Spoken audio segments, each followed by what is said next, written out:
नमस्कार आप सबको। स्वागत है आप सबका फिर से अपने यूट्यूब चैनल किताबों की महफ़िल में। आज की हमारी कहानी है मुंशी प्रेमचंद जी द्वारा लिखी गई कहानी परीक्षा। जब रियासत देवगढ़ के दीवान सरदार सुजान सिंह बूढ़े हुए तो परमात्मा की याद आई। इससे पहले अगर आपने चैनल किताबों की महफ़िल को सब्सक्राइब नहीं किया तो सब्सक्राइब ज़रूर कर लें ताकि आपको आने वाली वीडियो की नोटिफिकेशन मिलती रहे। जाकर महाराज से विनय की कि दीन बंधु दास ने श्रीमान की सेवा 40 साल तक की। अब मेरी अवस्था भी ढल गई, राजकाज संभालने की शक्ति नहीं रही। कहीं भूल चूक हो जाए तो बुढ़ापे में दाग लगे, सारी जिंदगी की बेकनामी मिट्टी में मिल जाए। राजा साहब अपने अनुभवशील नीति कुशल दीवान का बड़ा आदर करते थे। बहुत समझाया, लेकिन जब दीवान साहब ने ना माना तो हार कर उनकी प्रार्थना स्वीकार कर ली, पर शर्त यह लगा दी कि रियासत के लिए खोजना पड़ेगा।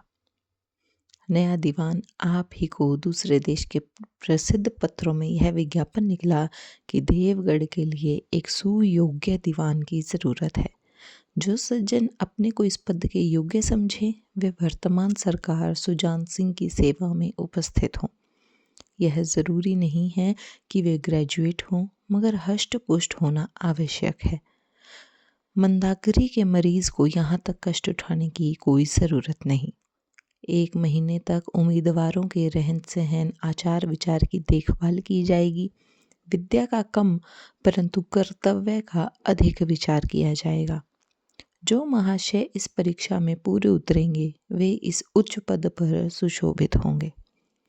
इस विज्ञापन ने सारे मुल्क में तहलका मचा दिया। ऐसा ऊंचा पद और किसी प्रकार की कैद नहीं, केवल नसीब का खेल है। सैकड़ों आदमी अपना अपना भाग्य परखने के लिए चल खड़े हुए। देवगढ़ में नए नए और रंग बिरंगे मनुष्य दिखाई देने लगे।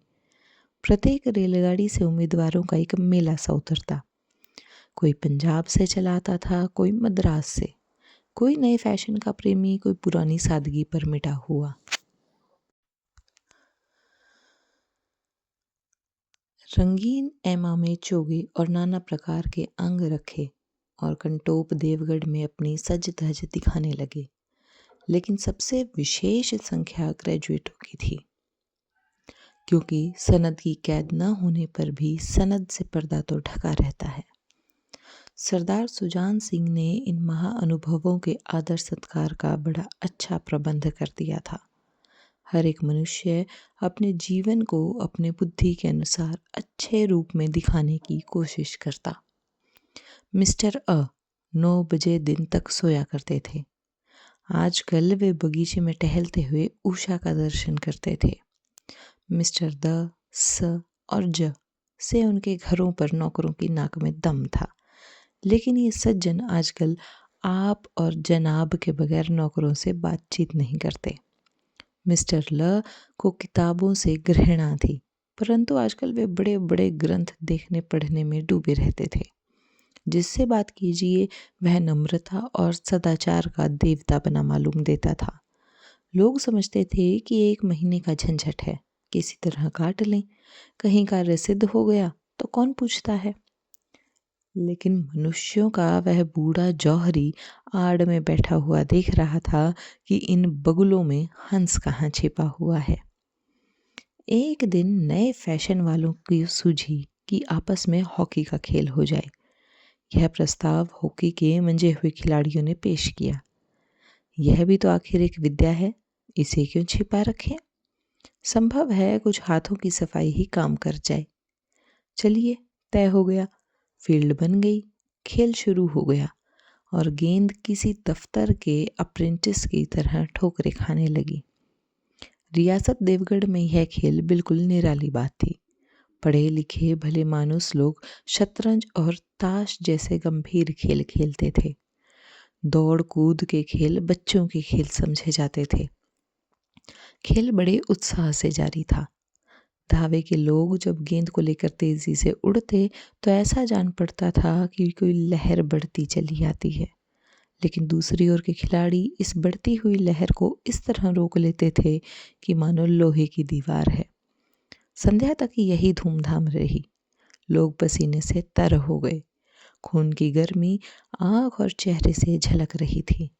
हाँफते हाँफते बेदम हो गए, लेकिन हार जीत का निर्णय न हो सका। अंधेरा हो गया था। इस मैदान से जरा दूर हटकर एक नाला था। उस पर कोई पुल न था। पथिकों को नाले में से चलकर आना पड़ता। खेल अभी बंद ही हुआ था और खिलाड़ी लोग बैठे दम ले रहे थे कि किसान अनाज से भरी हुई गाड़ी लेकर उस नाले में आया। लेकिन कुछ तो नाले में कीचड़ था और कुछ उसकी चढ़ाई इतनी ऊंची थी कि गाड़ी ऊपर न चढ़ सकती थी। वह कभी बैलों को ललकारता, कभी पहियों को हाथ से ढकेलता, लेकिन बोझ अधिक था और बैल कमज़ोर। गाड़ी ऊपर को न चढ़ती, और चढ़ती भी तो कुछ दूर जाकर फिर खिसक कर नीचे पहुंच जाती। किसान बार बार जोर लगाता और बार बार झुंझलाकर बैलों को मारता, लेकिन गाड़ी उभरने का नाम न लेती।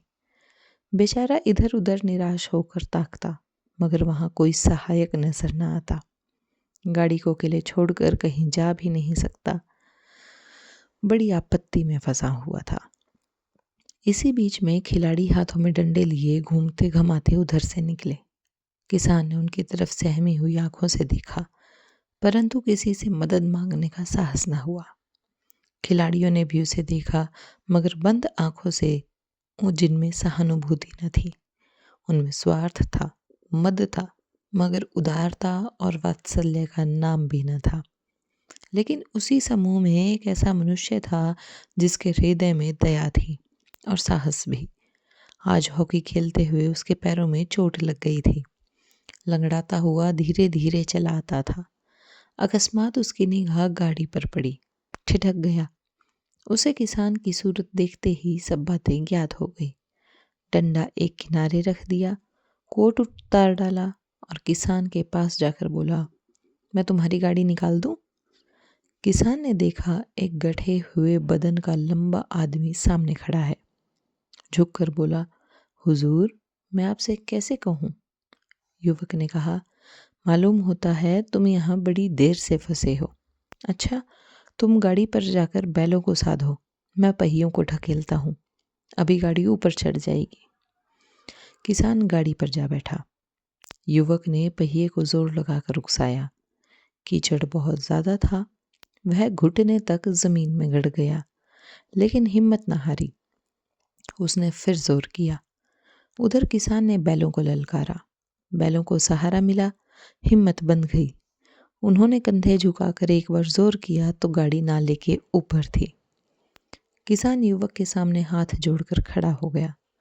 बोला, महाराज, आपने आज मुझे उबार लिया, नहीं तो सारी रात मुझे यहाँ बैठना पड़ता।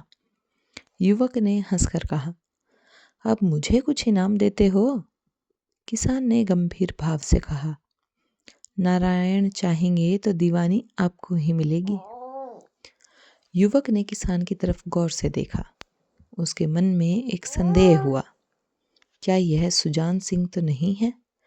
आवाज मिलती है। चेहरा मोहरा भी वही। किसान ने भी उसकी ओर तीव्र दृष्टि से देखा। शायद उसके दिल के संदेह को भांप गया। मुस्कुराकर बोला, गहरे पानी में बैठने से ही मोती मिलता है। निदान महीना पूरा हुआ। चुनाव का दिन आ पहुंचा। उम्मीदवार लोग प्रातःकाल ही से अपनी किस्मतों का फैसला सुनने के लिए उत्सुक थे। दिन काटना पहाड़ हो गया था। प्रत्येक के चेहरे पर आशा और निराशा के रंग आते थे।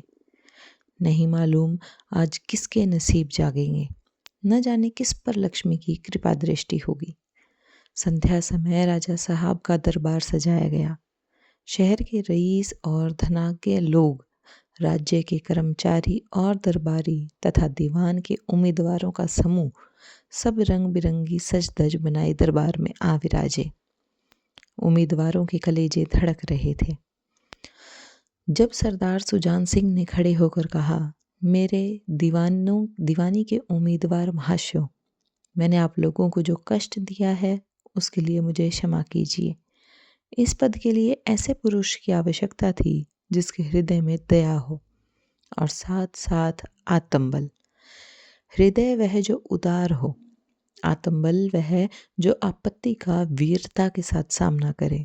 और इस रियासत के सौभाग्य से हमें ऐसे पुरुष मिल गए।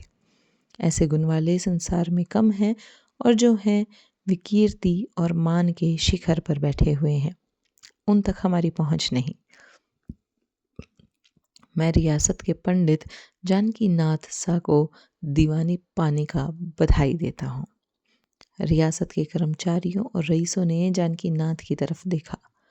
उम्मीदवार दल की आंखें उधर उठी, मगर उन आंखों में सत्कार था, इन आंखों में ईर्ष्या।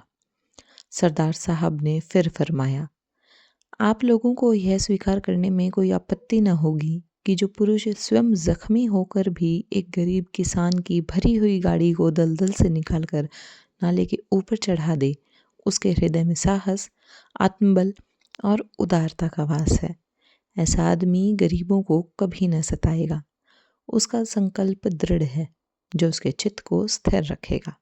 वह चाहे धोखा खा जाए, परंतु दया और धर्म से कभी ना हटेगा।